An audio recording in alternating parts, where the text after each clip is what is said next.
What's going on, everyone?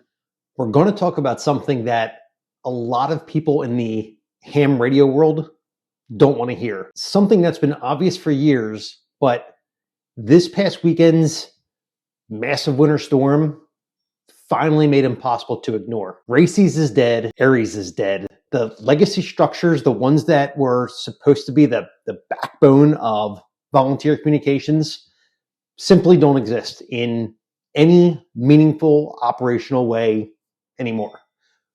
But here's the twist. Ham radio itself, ham radio was alive. Ham radio was active. Ham radio was doing exactly what it was supposed to do because the SKYWARN nets lit up. Independent operators stepped up. Real-time ground truth intelligence was flowing. So what I want to get into is breaking down what actually happened during the storm, why the legacy systems kind of failed, and what the new reality of ham radio response looks like. So let's get into it. For decades, ARES and ARES were sold as the volunteer communication backbone, and the idea was simple. When disaster strikes, when infrastructure fails, when the power goes out, or when cell towers go down, the dream was these groups would activate, they would mobilize, and then they would provide communication support to emergency managers, shelters, hospitals, and even teams that were out in the field. This was the promise. But here's the reality now. During the biggest winter storm that we've seen in years, a storm that has knocked out power, especially down south, shut down roads, and created real communication gaps, ARES and ARES are nowhere to be found. No activation, no nets, no traffic, no coordination going on, no presence at EOCs unless it's just their sole representative that's kind of has to be there. But no field teams, pretty much nothing. The storm didn't break ARES and ARES. It revealed that they were already broken. So let's talk about what we actually saw. Repeaters that were supposed to be emergency ready have pretty much sat silent. Groups that brag about their monthly nets, they didn't activate. The coordinators who claim to be monitoring conditions were pretty much offline. And the organizations that were supposed to be the first step up didn't really step up at all. This was nowhere close to being a minor event. This wasn't a maybe we should activate situation. This was a real storm with a real emergency involved with it, with a real test. And the legacy structures failed that test, not because the storm was too big, not because the infrastructure was just too damaged, but because the organizers of all this simply, they're really not operational anymore. They exist on paper, they exist in club meetings, they exist in PowerPoint slides, but they really don't exist in the field. Now let's kind of look at the reasons for all of this. Number one, we have some outdated activation models. ARES requires government activation, which almost never happens. ARES depends on local ECs who may not be monitoring conditions, may not be available, or may not even be active operators anymore. And if your entire system depends on one person deciding to, flip the switch, for lack of better terms, you don't have a system. You have a bottleneck. And then beyond that, I would say, these paper organizations, a lot of these groups exist in name only. They have rosters, they have titles, they have badges, they have reflective vests, but they don't have operators who train in real conditions. They don't have a real field capability, and they sometimes don't even have off-grid power. They may not have portable antennas. They may not have the digital capability that is kind of needed nowadays. And, let's be honest, monthly check-ins do not equal operational readiness. And then let's talk about infrastructure dependence. Many ARES and ARES groups rely on their clubs repeaters, commercial power, interlinked, systems, and then fixed stations, all of which are vulnerable in storms. If your emergency communication plan depends on the power staying on, then right off the bat, that's not an emergency communication plan. There's also the lack of field-ready operators.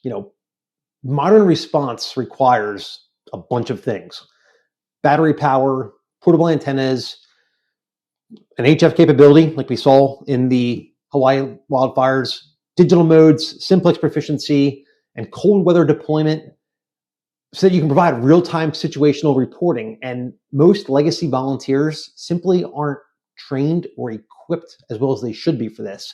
And that's not an insult. It's just the truth. And then really the need has also disappeared. Public safety has evolved. And here's the part nobody in ham radio wants to talk about. The huge reason RACES and ARES have collapsed is really quite simple. The need for them has almost completely disappeared. The dream, or honestly the fantasy, of amateur radio volunteers being called in to save the day during emergencies is really a relic of the 1970s and 80s and maybe early 90s. Back then, public safety systems, they were pretty fragile. They had single points of failure. They didn't really have a whole lot of redundancy in them, and they certainly didn't have hardened networks. They didn't have the technology that they have today, but that world is gone. Modern public safety communications have evolved incredibly so. They've adapted, they have learned from decades of failures. So today, agencies operate on systems with built-in redundancy at every layer, and including hardened trunk radio systems, plus multi-site simulcast networks. And then they also have things like dedicated emergency backup channels, plus the satellite overlays, mobile command units, deployable repeaters.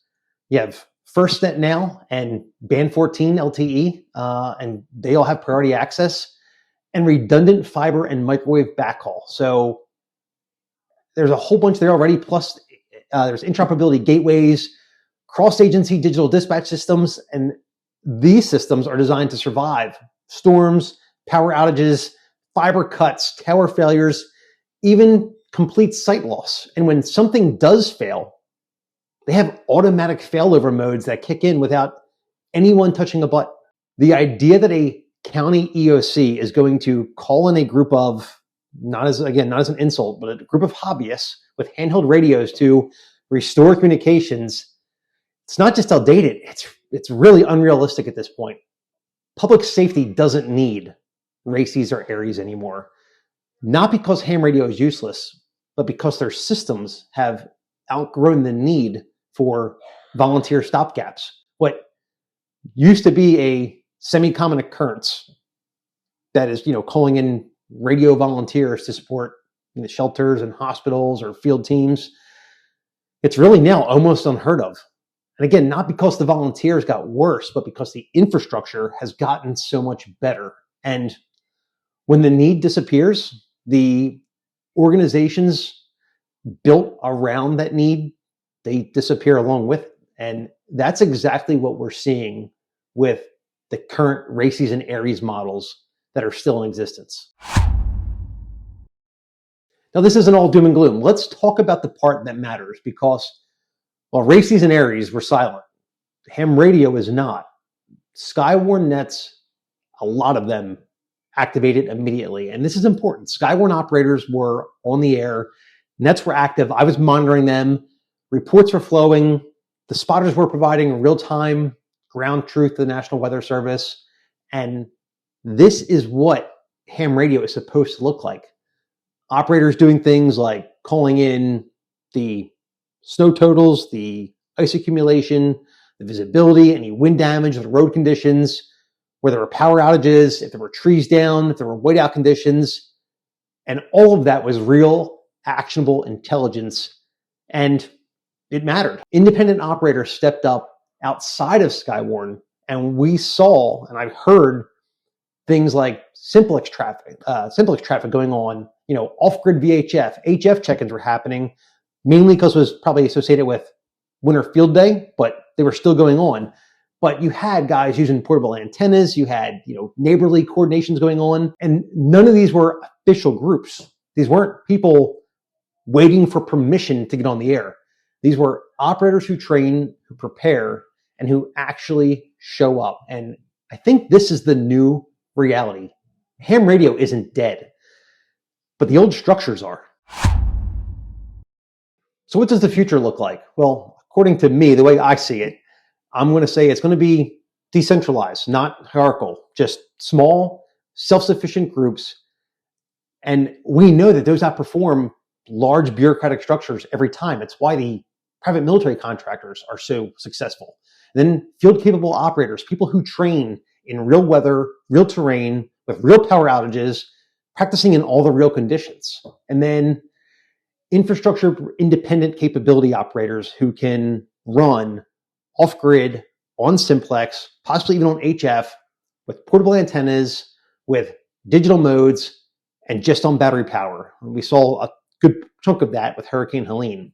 And then also having a mission-driven, not title-driven. And this is the big one, that the new model, I think, is not going to be about badges and vests or titles. It's really going to be about capability. Can you deploy? Can you operate? Can you provide real-time information? Can you actually communicate when others can't? That's what really matters, and that's where the focus has to come back to. And then you're going to see a whole bunch of community-level resilience. The future of ham radio, the response is neighborhood groups giving weather intelligence, having local coordination, doing real-time reporting, and just having the mutual aid between operators, not waiting for someone to activate you. This is the model that worked during this past storm that we just saw. We saw it in action, and it was great. And this is the model that will work in the next one as well. So let's just say it plainly. RACES didn't fail during the storm. ARES didn't fail during the storm. They just simply weren't there. And that tells you everything you need to know. Meanwhile, SKYWARN operators were on the air. Independent operators were active. You had the real world capability that was happening in real time. The storms didn't kill the legacy system. It just revealed that the legacy system has really already been gone. So if you want real capability, if you want real resilience, if you want to be part of the actual solution, then stop waiting for the old system to kind of wake up. Build your local groups. Train in the office. Get off the repeater. Develop an off-grid capability. Learn those digital modes. Practice simplex. Become the operator your community can actually count on, because we know the next storm is coming. And when it does, ham radio will be there, but only if you are. So that was just kind of my debrief from this past winter storm. I think there was a lot that came to me that was revealed. So I hope you enjoyed this, guys. If you do want to support the channel, shoot me an email, taylor@ranchstrategies.com. Try to get your Ranch Strategies hat, hoodie, t-shirt, whatever you need. Any medical gear you could possibly be in the market for, medicineandbadplaces.com. But before you do that, again, shoot me an email. We'll get you a discount code. And with that, we'll see you on the next one. Be safe.